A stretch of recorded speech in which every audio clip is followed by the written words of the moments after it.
পুজোর আর মাত্র 4 দিন বাকি। রাজ্য জুড়ে এখন জোরদার প্রস্তুতি। ব্যস্ততার অন্ত নেই বারোয়ারি পুজো সমিতি এবং মৃৎশিল্পীদের।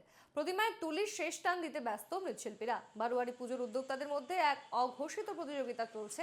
বিলাসীপাড়ায় শারদ অর্ঘ্য সমিতির মণ্ডপ নির্মাণে খরচ 8 থেকে 10 লক্ষ টাকা।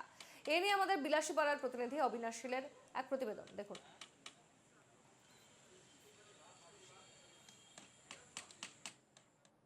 কিছুক্ষণ বাকি হাতে, তা নিয়ে কিন্তু ব্যস্ত হয়ে পড়েছে সমগ্র রাজ্য। আমি বর্তমানে উপস্থিত হয়েছি বিলাসীপাড়ার এক পূজা মণ্ডপ, যাকে শারদর্ঘ্য নামে পরিচিত। সামগ্রিক দৃশ্য আমার ভিডিও জনে দীপক রয়েছে, দীপক দেখাবে যে এই পুজো মণ্ডপের বাজেট কয়েক লক্ষ টাকা প্রতি বছর আহ হয়েছে। আর এই বছরও কম নয় এই পুজো মণ্ডপের বাজেট। রাজবাড়ির যে দরবার থাকে সেই দরবারের আর্হিতে নির্মাণ করা হবে এইবারের এই পূজা মণ্ডপটি। যে আমি কথা বলবো, সভাপতি রয়েছেন, সভাপতির সঙ্গে সম্পাদক রয়েছে, কথা বলবো। শুভেচ্ছা জানাচ্ছি। কি জানাবেন? আমি সর্বপ্রথমেই শারদর্ঘ পূজা কমিটির তরফ থেকে এনকে টিভি বাংলার পরিবার বর্গকে আমি শারদীয় দুর্গা উৎসবের অগ্রিম শুভেচ্ছা, তৎসঙ্গে বিলাসীপাড়ার জনগণকেও আমাদের শারদর্ঘ পূজা কমিটির তরফ থেকে শারদীয় দুর্গা উৎসবের অগ্রিম শুভেচ্ছা জানাচ্ছি। আমরা প্রত্যেক বছরই এই ইন্দ্রনাথ একাডেমি মিনি স্টেডিয়ামে আমাদের শারদর্ঘ পূজা কমিটির যারা আমরা আছি, সভাপতি সম্পাদক প্রমুখের সদস্যরা, আমরা একটি প্রচেষ্টা হাতে নেই যাতে এই পূজাটা একটু মানে একটু আলাদা ধরনের করতে চাই। প্রত্যেক বছরই আমরা চেষ্টা করি। কতটুক সাফল্য হতে পারি সেটা আপনারা বলতে পারবেন।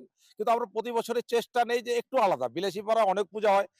মিনিমাম ৫০ টা পূজা হয়। তার মধ্যে আমরা একটু এক্সট্রা সামথিং এক্সট্রা করার চেষ্টা করি। এবছরেও আমরা আ একটি থিম নিয়ে এসেছি। যেটি থিম বললেও হ্যাঁ হবে। পুরনো রাজ দরবারের কিছু চিত্র আমরা সেটা পরিস্ফুটিত করার চেষ্টা, মানে আমি চেষ্টা করব না, ডেকোরেটর ভাই যারা আছে ওদের দ্বারাই আমরা পুরনো রাজ দরবার, যেটা রাজবাড়ি বলতে পারে, পুরনো ওই বাড়ির যে ভিতরে কি কি নকশা থাকে, কি বিভিন্ন ধরনের পুতুল থাকে। বা আমরা পুরোনো দিনে দেখেছি, আমাদের বিলাসীপাড়াতে দেখেছি যে একটা অফিস ছিল, সেখানে হাত পাখা বলে এটাকে, অসমীয়াতে বিছনি বলে। সেটা মানুষ দিয়ে কি সুন্দর সাজিয়ে গোছে মানুষ বসে থাকে, ওদেরকে বা রাজা মহারাজা বসলো পাখা টেনে, খুব সুন্দর একটা হাওয়া। আর ভক্তের সমাগম এইখানে হয়। যথেষ্ট পরিমাণে ভক্তর সমাগম হয়। সেটা আপনারাও হয়তো বলতে পারবেন। প্রত্যেক বছরেই সারা বিলাসীপাড়াতে পুজোর আনন্দ নিয়ে মানুষ যখন বেরোয়, মানুষ বিলাসীপাড়ার পুজো উপভোগ করে এসে এখানে আসে রেস্ট করার জন্য। এখানে একটা স্পেস পায়, সুন্দর একটা এনভায়রনমেন্ট আমরা তৈরি করে দেই। এখানে সেলফি জোনের থেকে আজকের যে নবপ্রজন্ম, কি পুরুষ কি মহিলা, সবাই একটা সেলফি তোলার একটা নতুন অভিজ্ঞতা এখন হয়েছে। ওরা এসে এখানে কি সুন্দর সেলফি তোলে, ছোট বড় সবাই মিলে। এখানে বাচ্চাদের খেলনা জিনিসও থাকে।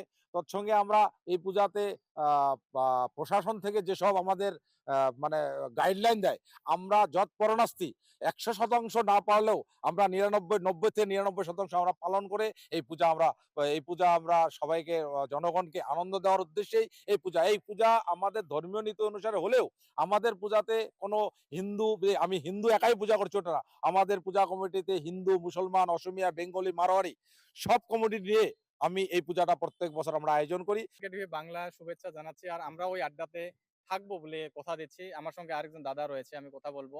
আহ কি জানাবেন এই পুজো সমিতি নিয়ে? খুব কিন্তু সুন্দর পরিবেশ। প্রথমত প্রথমে আমি আম আ এনকেটিভির সবাইকে আমি শুভেচ্ছা দিচ্ছি। এই শারদীয় শুভেচ্ছা। মানে ১ম এ আমি এটা বলছি যে এখানে প্রতিবারই একটা নতুন কিছু না কিছু একটা থিম এখানে করার যত্ন নেয়।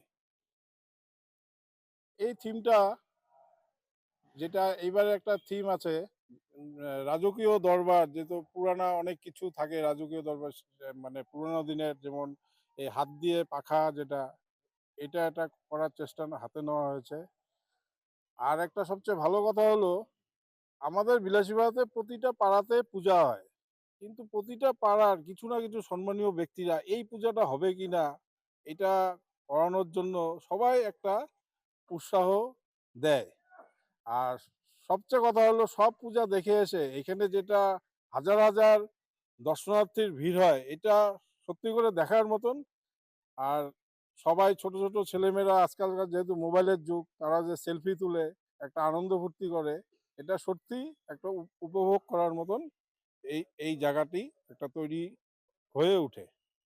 ধন্যবাদ জানাচ্ছি। এভাবেই কিন্তু এক সুন্দর কথা বলেছে যে হিন্দু, মুসলমান বা আহ, অসমীয়া, বেঙ্গলি, খ্রিস্টান সবাই কিন্তু এই পুজো সমিতিতে জড়িত হয়ে রয়েছেন। এই কথা এই পুজো সমিতির সম্পাদক জানিয়েছেন। আমরা এনকেটিভি বাংলাও শুভেচ্ছা জানাচ্ছি এই পুজো সমিতি এবং সর্বসাধারণ জনসাধারণকে আমরা শুভেচ্ছা জানাচ্ছি।